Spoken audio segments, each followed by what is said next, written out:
లో సెన్సస్ చేసి ఓబీసీల లెక్క తెలిసి నువ్వు రిజర్వేషన్ ఇచ్చుంటే ఇవాళ నువ్వు ఇట్లా రాహుల్ గాంధీ ఓబీసీల పక్షాన మాట్లాడుకుంటూ మునిమన్మడికి తిరగాల్సిన పరిస్థితి రాకపోవు కదా. నెహ్రూ ఇచ్చుంటే వాళ్ళ నాయనమ్మ ఇచ్చుంటే మన్మన్కి ఇవాళ తిరిగిన పరిస్థితి రాకపోవు కదా.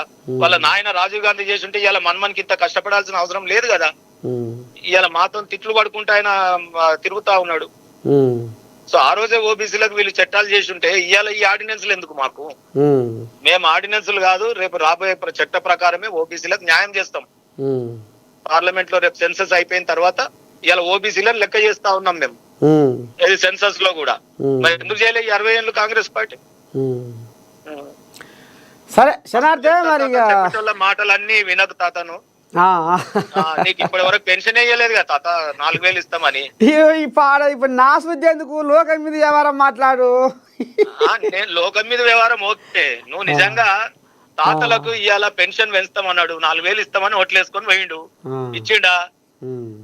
తాత నువ్వు గొంగడేస్తున్నావు, నువ్వు ఒక యాదవ్ లెక్క కనిపిస్తున్నావు, నువ్వు కుర్మాయిల లెక్క కనిపిస్తున్నావు, నువ్వు కుమరాయన లెక్క కనిపిస్తున్నావు, నువ్వు సాగలాయన లెక్క మంచిగా ఉన్నావు నువ్వు. మరి ఇన్ని వర్గాల పక్షంగా నువ్వు ఉన్నావు. నువ్వు చెప్పు ఇవాళ ఓబీసీలకు వాళ్ళ మేమా అనేది నీకే తెలవాలి. ఇవాళ పెన్షన్ ఇవ్వకపోయా, ఏమి ఇవ్వకపోయా. ఆయన హామీలు ప్రామిసెస్ అన్ని చీటింగ్ చేశారు రేవంత్ రెడ్డి గారు. మన్మరాలకు స్కూటర్ ఇచ్చిండా, కాలేజ్ ఓనికి తులం బంగారం ఇచ్చిండా? రేపు ఎట్లా చేస్తావు నీ పెళ్లిళ్ళకి? నువ్వు తాత తాత అని తిరుగుతా ఉన్నావు బాగానే, నువ్వు ఇవన్నీ అడుగు కాంగ్రెస్ వాళ్ళని. ఏదో చిన్న గెలిగిస్తూనే ఉన్నా, అందరిని గెలిగిస్తూనే ఉన్నా. నీ గురించి మాట్లాడిన వాళ్ళు ఉన్నారా టీవీలలో? ఇవాళ తాతకు పెన్షన్ రాకపోయా, ఆయన మన్మరాలు నర్సే తాత మన్మరాలకి స్కూటీ రాకపోయా, ఇల్లు రాకపోయా, గడ్డి పెట్టాల. సరే సరేనా సీనన్న, సరే సరే శనార్థి, ఉంటా, నమస్తే.